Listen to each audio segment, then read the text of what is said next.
Hi everyone, welcome.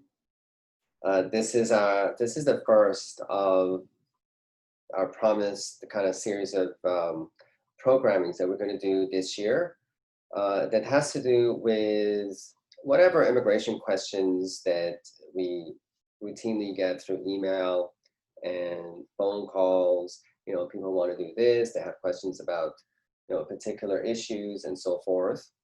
So we decided to have this, series of programs this year, and this is the premier one, first one. Yeah. Hopefully you find it informative.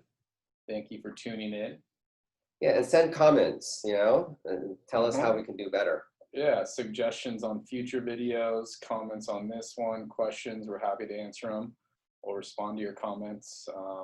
Yeah, so we're gonna get started. This one, go ahead, Ali. Yeah, so first one is fiance visas. So we're going to go through the nuts and bolts of a fiance visa situation. So Alex, just like a law school exam, Right. You get a call from somebody in what, Italy? We'll go with Italy, yep. Okay.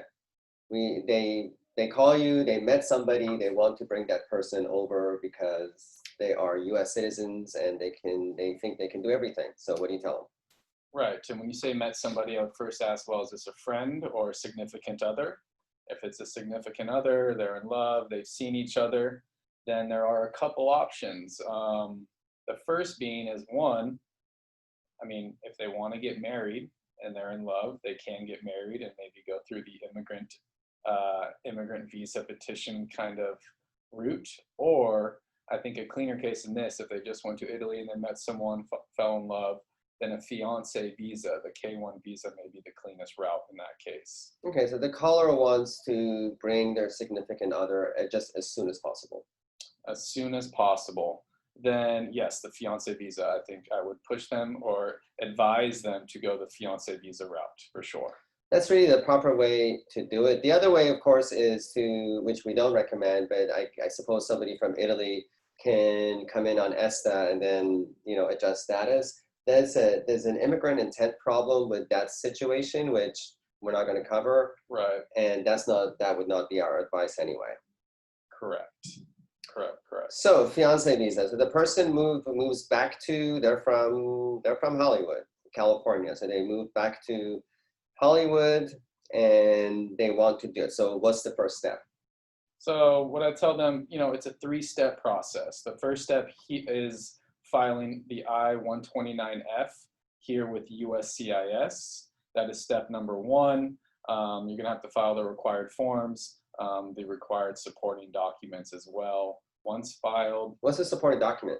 Supporting documents, well, the first question you should ask them is, have you physically seen your significant other once in the last 2 years? That is a requirement. If the answer to that is yes, then it's a pretty much a green light.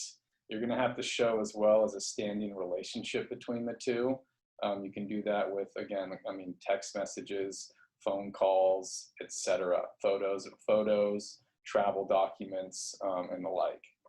Yeah, really, if you get a call from Italy, or overseas, and they know they're going to do this, one way to prove, to timestamp essentially that photo is to hold a newspaper of whatever. It has the date, it has the location, it has the significant other, and everybody's in there for all intents and purposes, for our purpose anyway.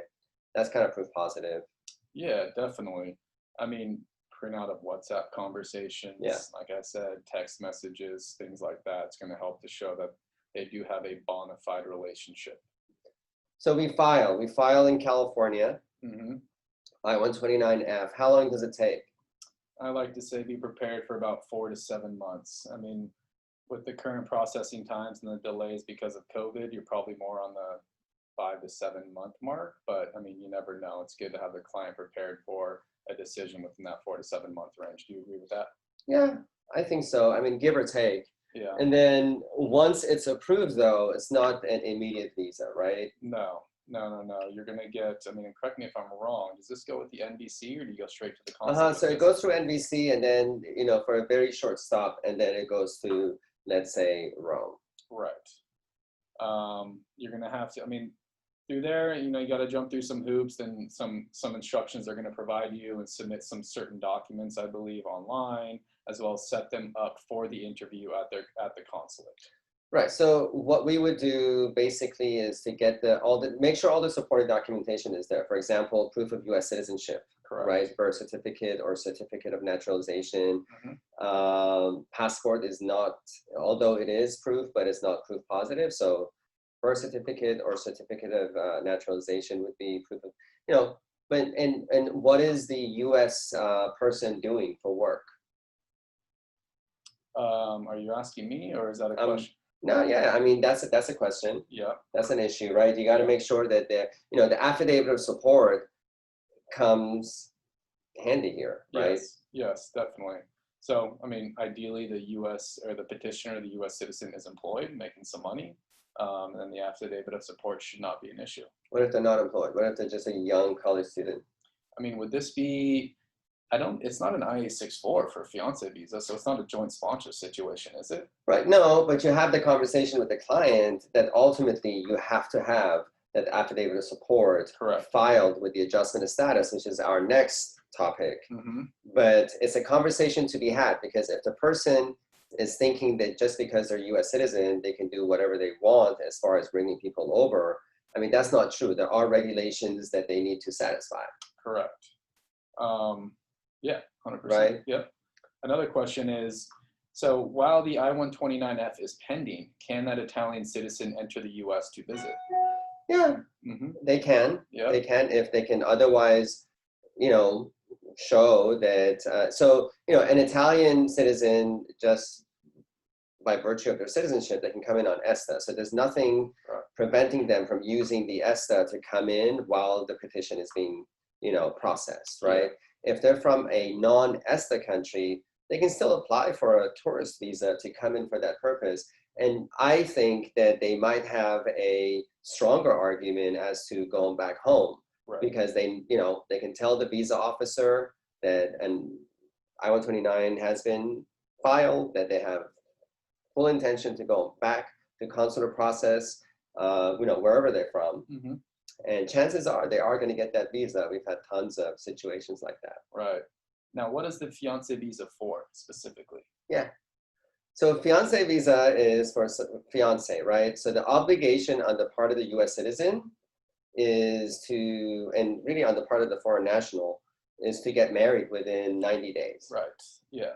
So they have to have that explicit intent to be entering the U.S. to marry within 90 days. And we like to support that with the signed statement from the foreign national. Yes. Yeah, 100%. And what if it doesn't work? That's a good question. What if it doesn't work? So if it doesn't work, there are no penalties. The foreign national supposedly goes back to Italy, and the U.S. citizen is off the hook. Okay. Right. And yeah, another interesting, we've had clients call and say, we are ready to get married, but we're not married yet. What should we do? Should we go fiance route or spousal petition through the immigrant kind of visa process? It really depends on that. The length of the relationship is a good thing to consider when you're posed with that kind of question, because interestingly enough, if they get married and you file an I-130, you need to show that the marriage is bona fide. And the burden to show that the marriage is bona fide, in my opinion, is almost a little bit higher than showing that the relationship for a fiance visa is bona fide. I think so. I think you're right. And then, there's multiple factors that really go into that decision. One is the timeline, right? How rushed they are. Right. Sometimes the foreign national has things to do overseas before they can pack up and move, right? But then there's other factors. What if they are from, not from Italy, but from a travel ban country? Interesting. So what are you getting at if they are from a travel ban country? I think in that situation, I would advise the marriage route. Oh, okay. And why is that? Because it is going to take longer anyway. And I think that just the reason behind wanting to immigrate might be stronger. On a marriage-based petition, there is a US relative already. It's not tentative, it's real. And people make plans accordingly. Yeah, and actually, I mean, as we talk about that today with COVID and the travel restrictions based on COVID, correct me if I'm wrong, I believe you fall squarely under one of the exceptions if you are married to a US citizen. Correct. Rather than if you're a fiance. Correct. So in a fiance situation, you don't have that relationship yet. It's, you know, proposed relationship to get married in 90 days. Whereas in a marriage situation, it's already established.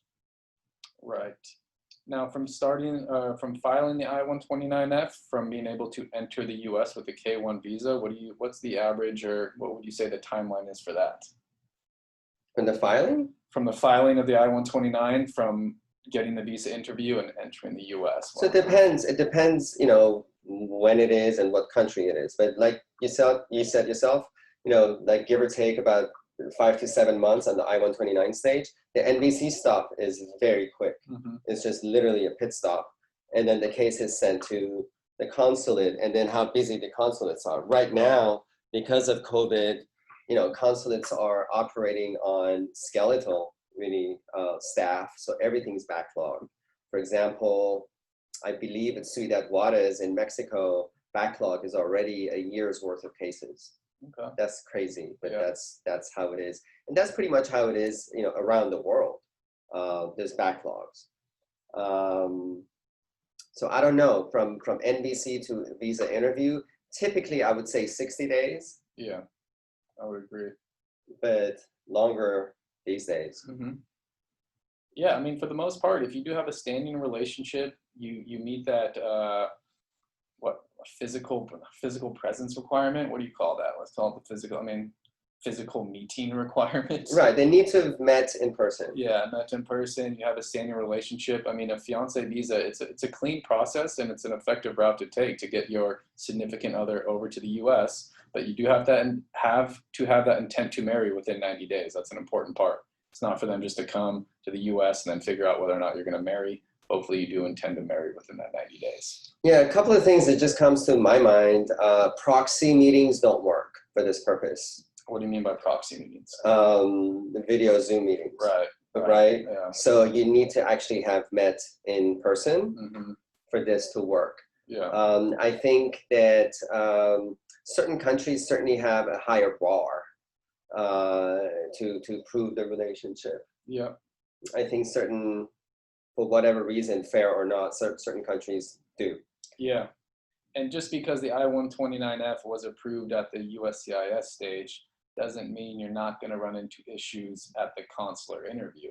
Oh, absolutely. Right. So you still want to be prepared. I mean, the important part is prepping your client for that interview, making sure they have the required documents, and again, even supplementing maybe proof of the bona fides of the relationship for that part of it as well.